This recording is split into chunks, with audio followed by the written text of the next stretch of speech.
Ji madam. Okay. So we are recording this session so that you can have a good grip over it when you hear there is a noise in the background because there is some construction work going on in the neighborhood. I cannot avoid it, unfortunately. Today we are doing connectives. पंहिंजी लिखाई खे में जॾहिं असां sentences add कंदासीं हिकिड़ो paragraph आहे उन में असां लिखूं था कंहिं शइ जा फ़ाइदा फ़ाइदो नंबर 1 फ़ाइदो नंबर 2 3 4 5 असांखे उते लिखणा आहिनि we are talking about benefits of something. So how do we do that? It in order to not make it look boring na lage, repetitive na lage, interesting thi vane, new words bhi achi vanen, we use connectives cha उहे words जेके हिकिड़े idea खे हिकिड़े sentence खे या हिकिड़े thought खे ॿिए उन सां रिलेटेड ॿिए थॉट सां कनेक्ट करण में हेल्प कनि यानी रवानी ॾेखारनि विच में ब्रेक न अचे या आइदर कुछ कनेक्टिव्स उन थॉट जे खिलाफ या अपोजिट कोई थॉट ॾियणो आहे त उहो कीअं ॾियूं सेटल कीअं कयूं राइटिंग में त सुठो लॻे रवानी बि रहे उन जे लाइ बि कनेक्टिव्स यूज़ थींदा so two purpose to use connectives either तव्हां extra idea add करण था चाहियो either तव्हां पंहिंजे पुराणे explain कयल idea जे opposite वञण था चाहियो ऐं लिखाई में present करण जे लाइ you want to add connectives there.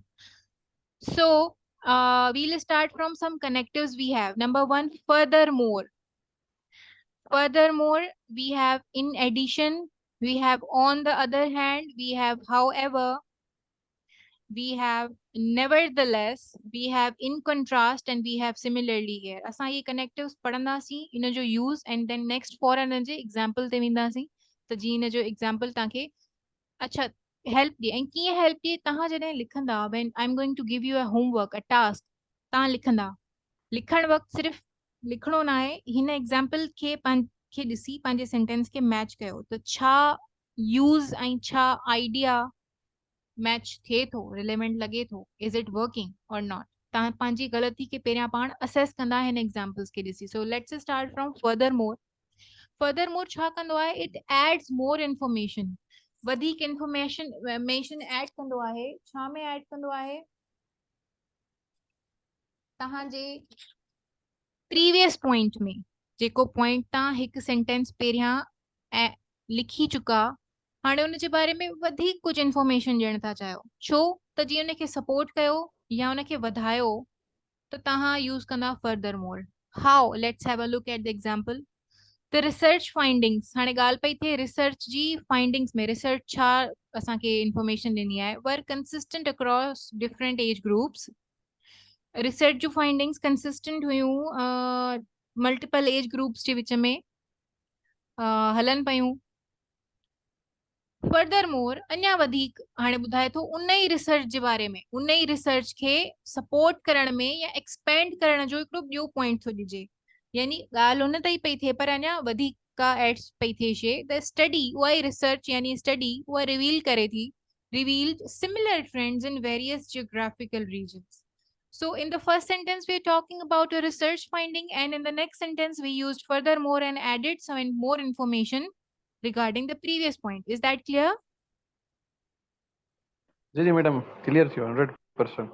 Okay, now in addition use करणो आहे in addition जो यूज़ अॼु मां तव्हांजे होमवर्क जी करेक्शन में तव्हांखे ॿुधाए चुकमि जिथे तव्हां बेनिफिट्स पिया ॿुधायो त अञा बेनिफिट ॿुधाइण जे लाइ इन एडिशन भई ही एडिशन बेनिफिट्स टू। त आहिनि बट हा इन जी एडिशन में अञा ही बि बेनिफिट आहे so it introduces an extra point just remember extra point ॾियणो आहे it in addition how the new curriculum includes interactive online modules नए curriculum में स्कूल जे या यूनिवर्सिटी जे जंहिं बि कोर्स जे भई उन में हाणे उन में शामिल आहिनि न्यू करिकुलम में इंटरेक्टिव ऑनलाइन मॉड्यूल्स बि अञा वधीक ॿुधाइण था चाहियो तव्हां न्यू करिकुलम जे बारे में तव्हां चवंदो त इंटरेक्टिव ऑनलाइन मॉड्यूल्स हुअण सां गॾोगॾु एडिशन में students will have to access to hands-on workshops for practical learning.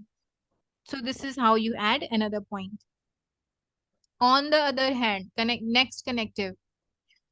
It introduces an opposing or contrasting idea. हाणे ही तव्हांखे सेम एडिशन कोन्हे ही आहे कुझु अपोजिट ॻाल्हाइणो आहे हाणे मां चयो So the new software offers advanced feature for data analysis. जेको new software आया उनमें ॾाढा सुठा advanced features आहिनि. पर ॿिए हंधि on the other hand ॿिए हंधि ॿिए पासे इन सिंधी में बि से ॿिए पासे ही मसइलो बि आहे. ॿिए पासे on the other hand छा प्रॉब्लम आहे? पहिरियां असां हिकिड़ी ॻाल्हि पिया कयूं ऑन द अदर हैंड लिखी करे असां हुनजे अपोज़िट पिया वञूं त भई ही त हिकिड़े पासे जी ॻाल्हि आहे पर ॿिए पासे it requires a higher level of technical experts. Clear? जी मैडम. However, कॾहिं यूज़ थींदो इहो बि अपोज़िट में यूज़ थींदो. तव्हांजे पुराणो जेको आइडिया या स्टेटमेंट तव्हां लिखियो उनजे अपोज़िट हाणे तव्हां पिया ॻाल्हायो. The project was completed on time within budget. Project budget में complete थियो, time ते बि थियो, लेकिन however हाणे अपोज़िट वेंदासीं. Final quality did not meet the expected standards. लेकिन जेका फाइनल क्वालिटी आई उहा सही कोन आई. So we are going opposite. Nevertheless, however जे अपोज़िट सिमिलर आहे इहो बि कंट्रास्टिंग आइडिया ॾींदो आहे. लेकिन ही पोएं पॉइंट जी खे मञंदो बि आहे त हा सही आहे. पोयों पॉइंट त पोईं ॻाल्हि त सही आहे लेकिन अॻियां ही मसइलो बि आहे. The weather conditions were unfavorable for the outdoor event. Nevertheless, participants showed great enthusiasm. बड़े जोश ऐं जज़्बो ॾेखारियो पार्टिसिपेंट. तंहिं करे पोईं ॻाल्हि जे बरक़रार हूंदे बि असां वेदर कंडीशंस खे इग्नोर कयो. यानी पहिरीं ॻाल्हि जी गवाही बि ॾिबी आहे त हा ही सही हुई पर अॻियां ही मसइलो बि हो. इन कंट्रास्ट अगेन इहो अच्छा इन कंट्रास्ट अपोज़िट एलिमेंट खां वधीक डिफरेंस ॿुधाईंदो आहे कंहिं शइ में. जीअं चइजे द ट्रेडिशनल टीचिंग मेथड जी ॻाल्हि पई थिए. Involves lecture. Traditional teaching method में लेक्चर्स हूंदा आहिनि. इन कंट्रास्ट उनजे बरअक्स the experiential learning approach focuses on hands-on activities. हाणे ॿिनि अप्रोचेस जे विच में फ़र्क़ु ॿुधायो वियो. जॾहिं ॿिनि शयुनि जे विच में फ़र्क़ु ॿुधाइणो आहे कंहिं सेंटेंस में we use in contrast. Similarly, same मिसाल ॾियणी आहे त ही ॻाल्हि त ठीकु आहे पर इन ई वांगुरु ही अॻी ॻाल्हि बि थींदी. Indicates that current point is similar to the previous one. यानी को हिकिड़ो पॉइंट तव्हां लिखियो आहे उहो अॻे पॉइंट सां सेम मिलंदड़ जुलंदड़ आहे. The company invested in employee training to improve productivity.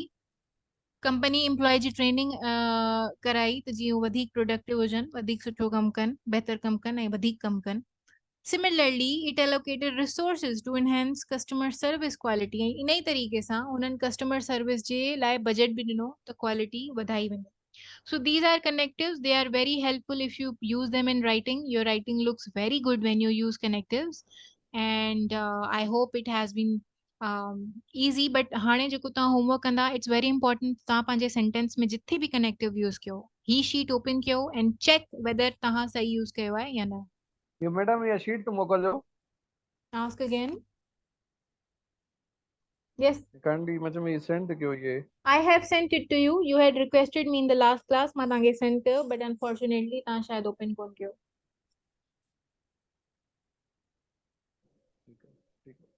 Okay. So there is this topic, clause. Tiny topic. It has two types: independent clauses, dependent clauses. You should know this. It's just for the sake of your information and sometimes if you use. अच्छा इनखे मां पढ़ाइण जे लाइ इन लाइ बि सोचो तव्हांजो सेंटेंस मतिलबु न पियो ॾिए किथे किथे. So you should know the sentence जॾहिं मतिलबु न आहे ॾींदो that's useless. In English grammar, clause छा हूंदो आहे? Please understand it is a group of words. ठीक है? जंहिंमें हिकिड़ो सब्जेक्ट बि हूंदो आहे ऐं हिकिड़ो वर्ब फ्रेज़ हूंदो आहे. वर्ब ऑब्जेक्ट बि थी सघे थो, वर्ब ताईं बि थी सघे थो, जेको हिकिड़ो थॉट ॿुधाए, कोई हिकिड़ो आइडिया ॿुधाए. Basically clause is sentence with a subject and verb. Clause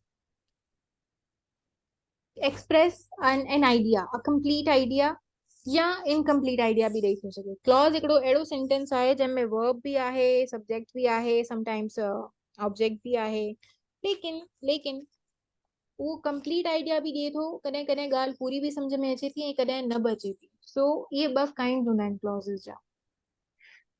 हिकिड़ो हूंदो आहे इंडिपेंडेंट क्लॉज, कंहिं ते डिपेंड नथो करे, पंहिंजे पाण में काफ़ी आहे. ऐं ॿियो हूंदो आहे डिपेंडेंट क्लॉज जेको कंहिं ते डिपेंड थो करे. इंडिपेंडेंट क्लॉज पंहिंजे पाण में काफ़ी आहे. That means it giving U a complete sense जेको मां चाहियां थी, जेको कंप्लीट सेंस तव्हांजी राइटिंग में हुजे। And then we have dependent clause जेको डिपेंड थो करे कंहिं शइ ते, कंहिं ते डिपेंड थो करे, we'll study in the coming lines. हाणे एग्जाम्पल्स आहिनि। क्लॉज आहे हिकिड़ो सेंटेंस जंहिंमें वर्ब बि आहे, सब्जेक्ट बि आहे, जेको आइडिया थो ॾिए। आइडिया इनकम्प्लीट बि ॾेई थो सघे, आइडिया कंप्लीट बि ॾेई थो सघे, पर हाणे हुन जा काइंड्स आहिनि कंप्लीट आइडिया ॾियण जा ऐं इनकम्प्लीट आइडिया ॾियण जा। कहिड़ा काइंड्स आहिनि? Number 1 is independent clause, number 2 is dependent clause. Let's go to and read the first kind, independent clause. She loves to read. तव्हां सम्झो पिया हिन सेंटेंस में कंहिं शइ जी ज़रूरत न आहे, असां सम्झी वियासीं हुनखे रीड करणु तमामु घणो पसंदि आहे, right? So in this sentence she subject आहे, loves verb आहे, to read object आहे, मतलब verb phrase आहे, त complete idea ॾिए थो। जेको clause complete idea ॾिए उहो independent clause हूंदो आहे, छो त हुनखे कंहिं ॿिए शइ जी ज़रूरत कोन आहे, पंहिंजो आइडिया पाण ॾिए पियो। लेकिन now read this sentence, because it was raining। हाणे because it was raining मतलब चऊं था छो त मींहुं वसे पियो, त अॻियां छा सेंस न पियो अचे, छा थियो मींहुं वसण जे करे। त अहिड़ो क्लॉज डिपेंडेंट हूंदो आहे कंहिं ॿिए क्लॉज जे लाइ। ज़रूरी आहे त डिपेंडेंट क्लॉज जे अॻियां या उन खां पोइ हिकिड़ो इंडिपेंडेंट क्लॉज ॾियूं त जीअं उहो मुकमल थिए। मोर इंफॉर्मेशन खपे त it's dependent clause. Dependent clause शुरू थींदा आहिनि बिकॉज सां, although, if, when, while, others. इन्हनि खे कंबाइन करणो हूंदो आहे with independent clause to create complete sentence. For example, if we say because it was raining, comma indo, she decided not to do the laundry today। छो जो मींहुं वसे पियो, कॉमा, हाणे हिते ही इंडिपेंडेंट हुयो, हिनखे ज़रूरत, सॉरी डिपेंडेंट हुयो, हिनखे ज़रूरत हुई त अॻियां कुझु ऐड थिए त सेंस ठहे, पोइ असां कॉमा ॾेई ऐड कंदासीं। छो जो मींहुं वसे पियो, हुन सोचो त अॼु लाउंड्री, अॼु कपिड़ा न धोइण घुरिजनि। क्लियर थिए पियो? जी मैडम, हाणे इन मतलब त डिपेंडेंट क्लॉज में जेको आहे त माना कंप्लीट सेंस न आहे उनखे, जेको आहे त इंडिपेंडेंट क्लॉज में कंप्लीट सेंस ॾिए पियो माना सेंटेंस जी। ठीकु आहे, इनमें वरी जेको आहे त हाणे बिकॉज इट वाज रनिंग, हाणे रनिंग छा थिए पियो जॾहिं, हाणे जॾहिं असां तव्हां नेक्स्ट तव्हां सेंटेंस लिखियो आहे, she decided not to laundry today, it means it has completed the sense of sentence. Yes. तो सम्झाइण जो मक़सदु, तव्हां हीअं बि लिखी सघो था, हिन सां तव्हांजी राइटिंग में वैरायटी ईंदी, लेकिन ज़रूरी आहे तव्हां ख़्यालु कयो त सेंस अचे ॻाल्हि जो। बिकॉज इट वॉज रेनिंग अधूरो आहे, मां ऐड कयो त भई छो जो मींहुं वसे पियो, अॻियां मां कुझु ऐड करे छॾियो। बट अगरि अगरि सिर्फ़ु ही हुजे, she decided not to do the laundry today, ही त इंडिपेंडेंट क्लॉज आहे, हिनखे कुझु बि कंहिं बि शइ जी ज़रूरत न आहे। बट हिन क्लॉज खे, डिपेंडेंट खे, जेको रेड राइटिंग में आहे, it needs independent clause written. ठीकु आहे। हाणे इहे जेके डिपेंडेंट क्लॉज हूंदा आहिनि, बिकॉज सां बि यूज़ थींदा आहिनि, ऑल्दो सां बि, इफ, व्हेन, वाइल सां बि। I will share with U this sheet also. तव्हां ईअं बि सेंटेंस लिखी था सघो पंहिंजी राइटिंग में, बट शर्त आहे त कंप्लीट सेंटेंस हुजे। So these are the 2 topics we did. Now I'm going to assign you a homework and then we'll discuss the homework and end the session. Thank you.